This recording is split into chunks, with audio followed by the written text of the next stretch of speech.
nama saya Dr. Nugroho, spesialis paru.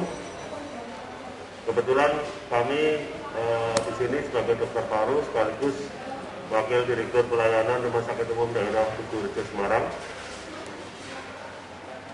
Baik, Bapak Ibu yang baik hati, pagi hari ini kami ingin berbagi kabar gembira untuk masyarakat, dalam hal ini masyarakat Jawa Tengah pada umumnya, masyarakat Kota Semarang pada khususnya, bahwasanya seperti yang saat ini masyarakat ketahui bahwa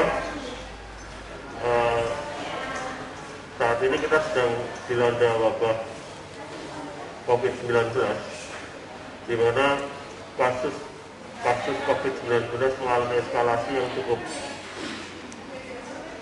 signifikan kenaikannya, dan ini tentu saja menjadi perhatian yang sangat penting oleh pemerintah, dalam hal ini pemerintah Provinsi Jawa Tengah lewat Gubernur Bapak Ganjar Pranowo telah menunjuk Rumah Sakit Umum Daerah Tugu Rejo Semarang sebagai rumah sakit rujukan lini kedua. Perlu kami sampaikan bahwa saat ini rumah sakit kami melayani atau menyiapkan fasilitas untuk melakukan pelayanan pasien-pasien yang diduga sebagai COVID-19 atau COVID-19. Pada saat ini secara total kami sudah merawat kurang lebih 34 pasien. Dari 34 itu 6 orang adalah pasien anak-anak, sedangkan 28 pasien dewasa. Pada hari ini, saat ini kami merawat 4 pasien dewasa dan 4 pasien anak-anak.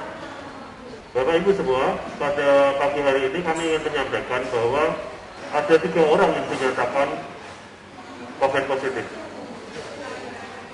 Dari 3 orang yang dinyatakan sebagai COVID positif tersebut, setelah dilakukan pengelolaan dan perawatan, alhamdulillah ada 2 pasien kami yang saat ini sudah dinyatakan sebagai COVID negatif atau sudah dinyatakan sembuh. Salah satu pasien yang dinyatakan sembuh adalah Mbak Wulan Diandrini.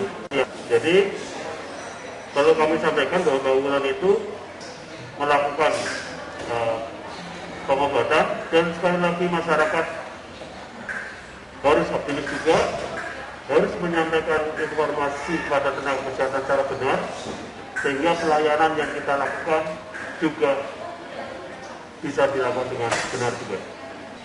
Untuk pengalamannya mungkin nanti Mbak Wulan bisa bercerita pada Bapak Ibu semua. Demikian waktu dan tempat kami.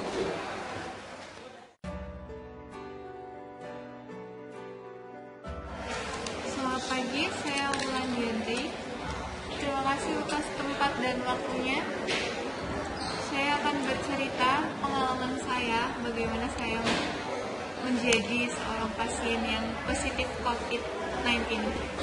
Jadi dari awal keluhan yang saya rasakan 7 hari sebelum saya diopnam, saya yang rasakan demam yang tidak turun-turun, terus menerus, lalu batuk, sedikit sesak, namun tidak sesak sekali. Hanya sehari 2 hari saya sudah periksa, tetapi pada hari ke-7 saya semakin lemas. Lalu saya pergi ke rumah sakit Tugu untuk memeriksakan, dan dari pihak rumah sakit menginginkan saya untuk opnam. Lalu saya melakukan proses perawatan untuk di ruang perawatan Dahlia selama 7 hari. Dari tim medis pun sangat luar biasa untuk memantau saya dengan keluhan apa yang saya rasakan setiap hari. Saya dilakukan proses peronselan selama 2 kali. Untuk yang hasil pertama, karena ketahuan ada pembengkakan di paru-paru, saya lebih dipantau lebih intensif dari dokter maupun perawat. Saya sempat senang nih, karena saya waktu hari ke-6 itu saya dikabarkan untuk balik pulang. Namun akan dilakukan untuk proses ronsen kedua untuk memastikan apakah saya sudah benar-benar membaik. Ternyata untuk yang ronsen yang kedua hasilnya memburuk.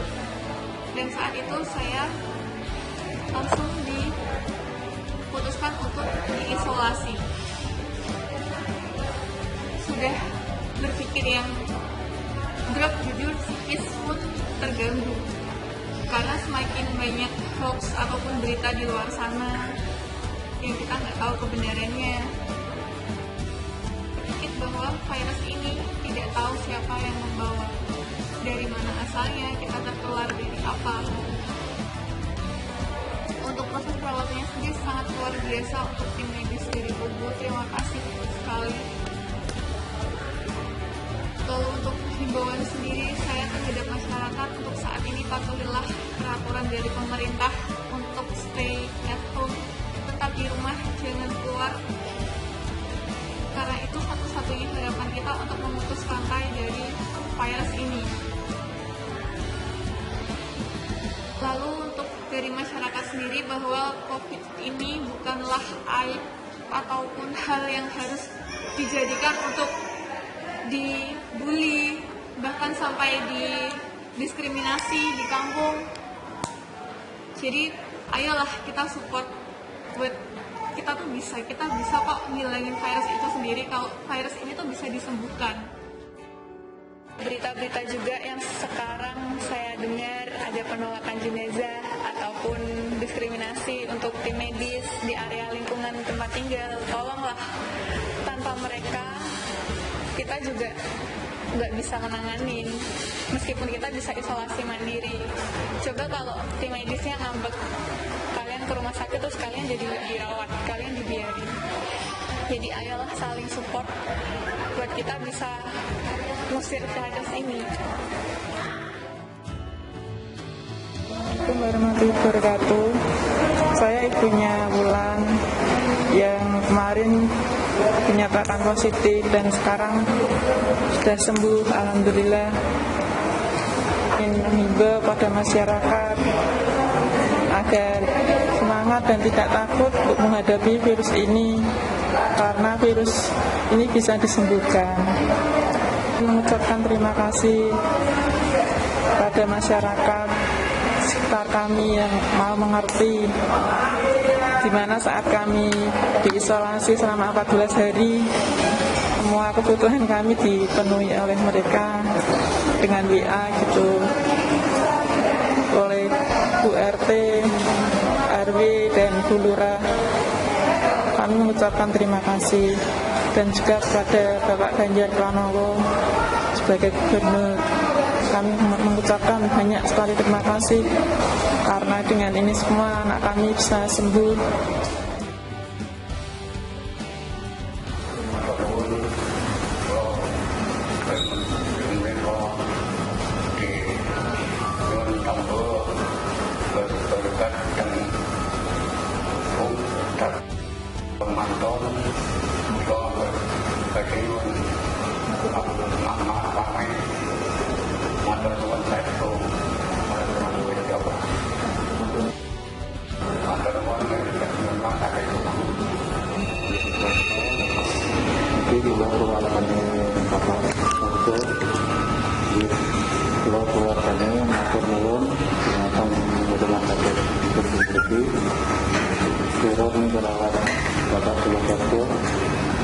Selamat satu bulan.